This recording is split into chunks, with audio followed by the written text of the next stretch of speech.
그 항공 수요에 대한 수혜를 대한항공이 온전히 다 누릴 수밖에 없기 때문에 미국 쪽의 수출이 특화되어 있는 그런 기업들을 좀 보시면 좋을 것 같고요. 일단 경제 리오프닝과 관련된 여행, 항공, 뭐 화장품 이런 종목도 있잖아요.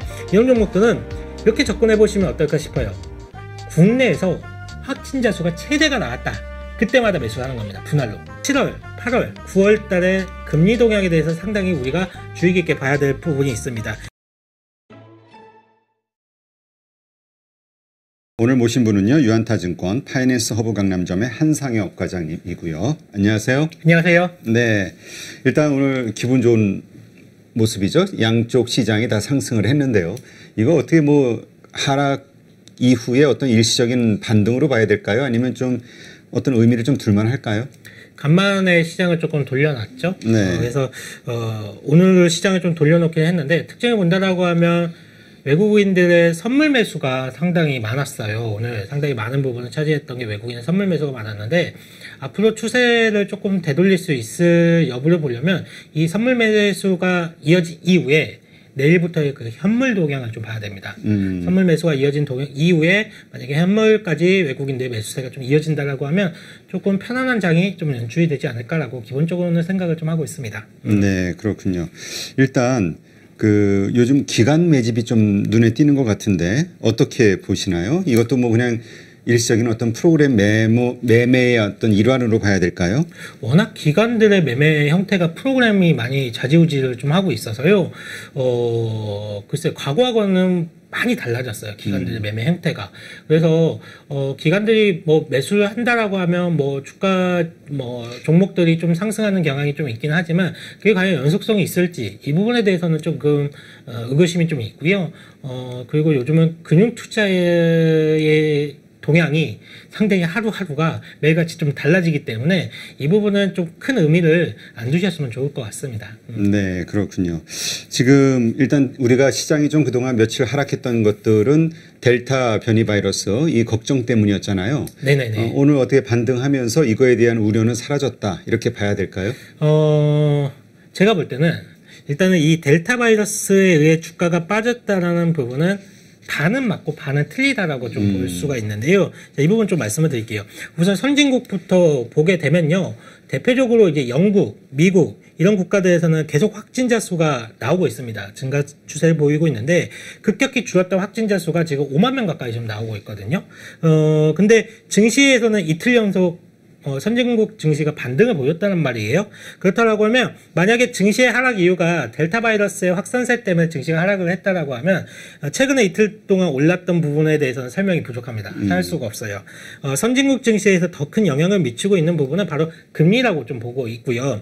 이 급격히 하락했던 금리가 딱 반등을 보였던 시점부터 바로 증시가 좀 선진국 증시가 올랐거든요. 했기 때문에 지금 선진국 증시에 더 큰 영향을 미치고 있는 부분은 금리라고 보시면 될 것 같고 제가 나올 때마다 좀 금리에 대해서는 좀 강조를 많이 해드리고 있는데 앞으로 7월, 8월, 9월 달에 금리 동향에 대해서 상당히 우리가 주의 깊게 봐야 될 부분이 있습니다. 이게 금리 같은 경우가 쉽게 설명을 드리면 금리가 이제 그 경기라고 이제 보통 얘기를 하잖아요. 금리의 추세가 경기를 많이 대변을 한다라고 보고 있는데 만약에 우리가 생각을 해보면 쉽게 설명을 드리면 옆에서 갑자기 총소리가 빵 났다고 생각을 해보세요. 총소리가 빵 났을 때 어떤 행동을 과연 취하게 될까요? 바로 자세를 바짝 엎드리지 않겠습니까? 그러고 난 다음에 이 총소리가 어디서 났는지 두리번두리번하면서 살피게 되겠죠.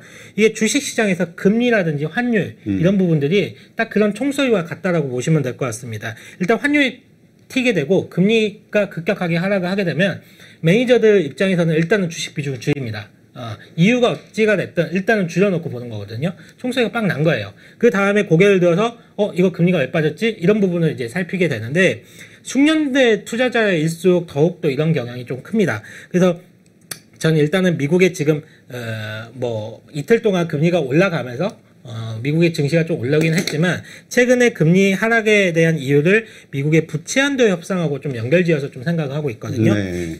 이 부분에 대해서는 그 SK증권에서 그 이호석 그 위원이 쓴 자료를 좀 참고를 해보면 이해가 쉬울 것 같은데요. 자료 한번 보실게요. 네.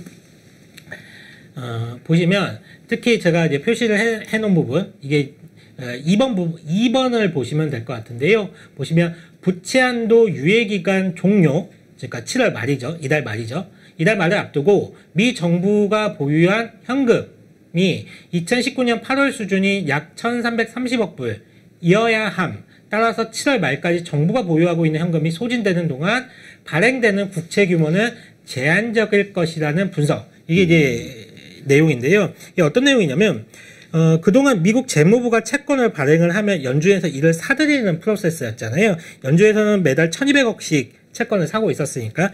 근데 미 재무부가 채권 발행이 제한적이게 된다라고 하면, 즉 공급이 뚝 끊기게 된다라고 하면 가격은 어떻게 될까요? 공급은 뚝 끊기게 되는데 수요는 연준에서는 1,200억 달러 계속 사야 되니까 당연히 가격은 채권 가격은 오르게 되겠죠. 그리고 채권 가격과 반비례 가격의 관계인 금리는 내려가게 되겠죠. 바로 최근에 미 증시 하락의 주된 이유가 바로 금리 하락이라고 보시면 될 것 같고요. 그럼 반대로 생각을 한다라고 하면 부채 한도 협상이 마무리가 되고 인프라 투자 법안이 통과가 된다라고 하면 미 재무부 같은 경우에는 국채 발행을 정상적으로 할 수가 있겠죠. 네. 그러면 수급적으로 채권 시장에 수급적으로 좀 풀릴 수가 있다라는 얘기고, 이에 따라서 금리가 다시 상승할 수 있다라고 얘기가 좀 될 것 같습니다.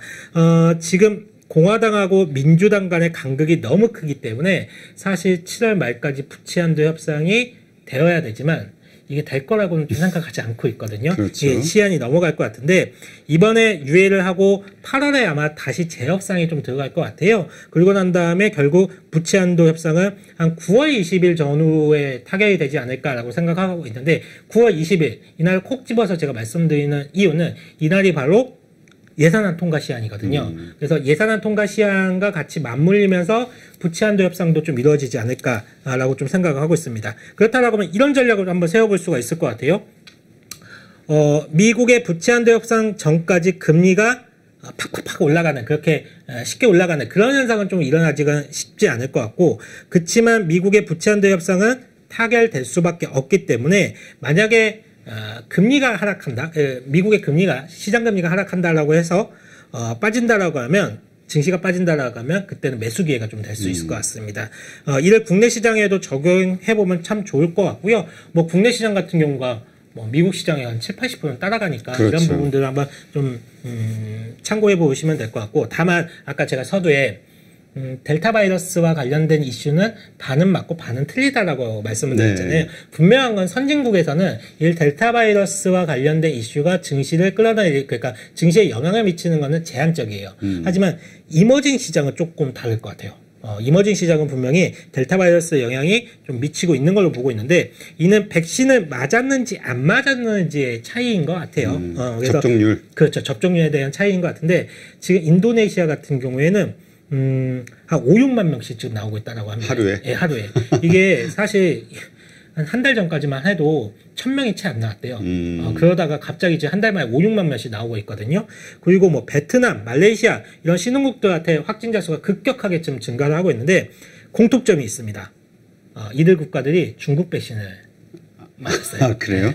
네, 그래서 중국 백신을 맞고 델타 바이러스 확산의 직격탄을 맞고 있는데, 선진국이야 사망률이 좀 제한적인 상황에서 경제 봉쇄를 좀 푼다라고 하고 있잖아요. 근데 이런 신흥국들에서 중국 백신을 맞은 국가들에서는 사망률까지 같이 올라오고 있어요.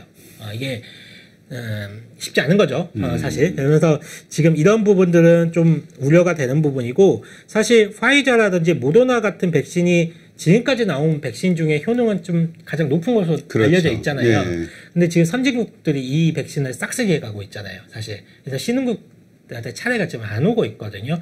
그리고 델타 바이러스가 확산이 되다 보니까 부스터 샷 얘기도 나오고 있죠. 그렇죠. 세 번째 백신도 맞을. 예, 그러면 이 화이자나 모더나 백신은 더욱더 지금 부족해질 그러니까 수밖에 자기들이 다 가져가니까. 네. 선진국이. 그러다 보면 싹쓸이 될 수밖에 없는 부분이고, 그러면 신흥국들에서는 이 델타 바이러스 확산세를 잡기가 상당히 어려워지거든요. 이건 경기 둔화와 관련된 이슈가 되기 때문에 아마 외국인들이 최근에 굉장히 많이 팔고 있잖아요, 국내 시장을. 그렇죠. 아마 이게 이머징 시장에서의 그런 포지션 축소와 같이 그런 같은 흐름에서 좀 나오지 않았나. 우리 MSCI 이쪽은 이제 지수를 사는 거니까 신흥국 시장, 네. 신흥국 시장을 전부 매도하면서 한국이기 때문에 파는 게 아니라 신흥국에 포함된 한국 주식까지 같이 그렇죠, 매도하고 그렇죠. 있다. 예, 맞습니다. 이렇게 봐야겠군요. 예, 외국인들 시각에서 본다라고 하면 당연히 미국이라든지 유럽 같은 경우에 백신의 접종률이 올라오니까 상대적으로 좀 안전하다고 느낄 수 있는데 이머징 시장 같은 경우에는 백신 접종률도 그렇게 높지도 않을 뿐만 아니라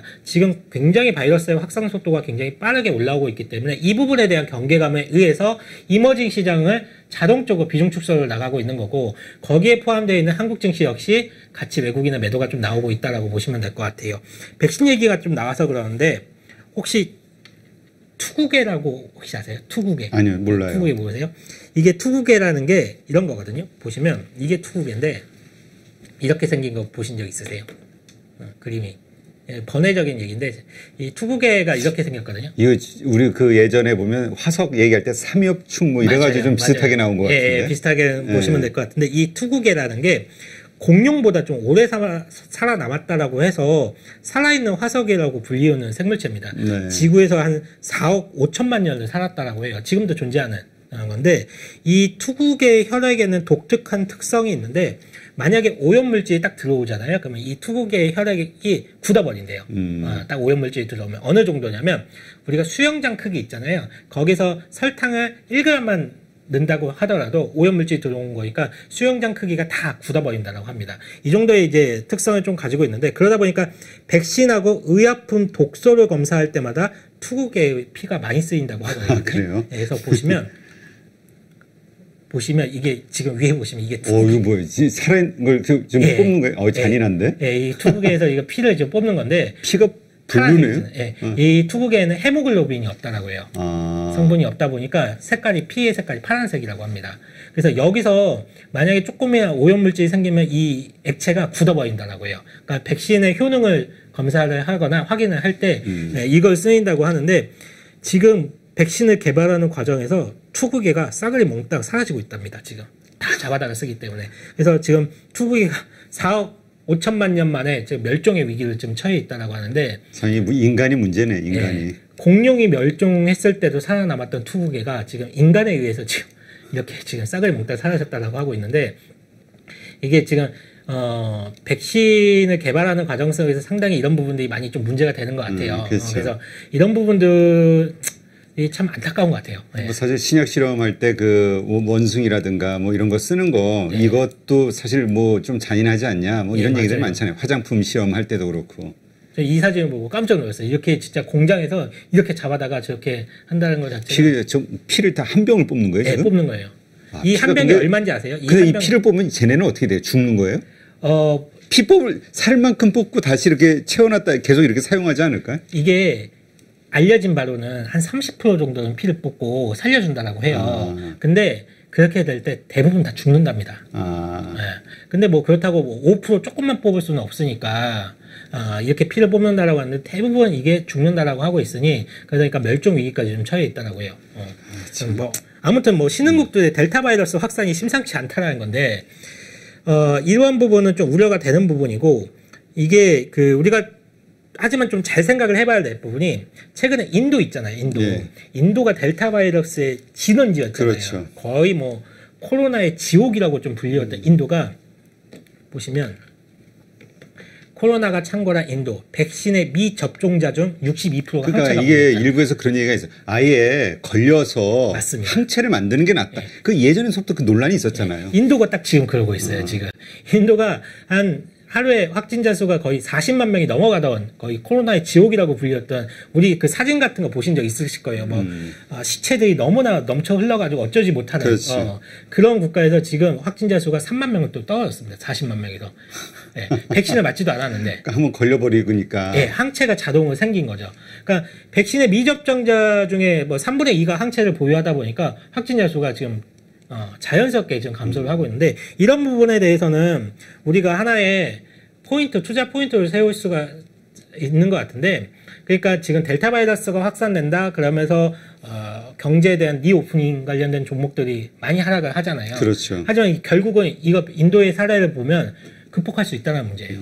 백신을 맞지 않더라도 충분히 항체가 형성이 되고 극복할 수 있다라는 결론이 나올 수가 있고 물론 다른 변이 바이러스가 생기면 안 되죠. 요새 뭐 무슨 람다. 아, 람다. 예, 페루에서 또 이제 그거는 또 치사량이 높다면서요? 예, 치사율이 높다라고 하는데, 그러니까 이렇게 새로운 또 변이 바이러스가 확산이 되지만 않는다라고 하면, 지금 정도라고 한다라고 하면 충분히 우리가 이거를 극복할 수 있다라고 보시면 될 것 같습니다. 그래서 투자 아이디어를 하나 말씀을 드리자면, 일단 경제 리오프닝과 관련된 여행, 항공, 뭐 화장품 이런 종목도 있잖아요. 이런 종목들은 이렇게 접근해 보시면 어떨까 싶어요.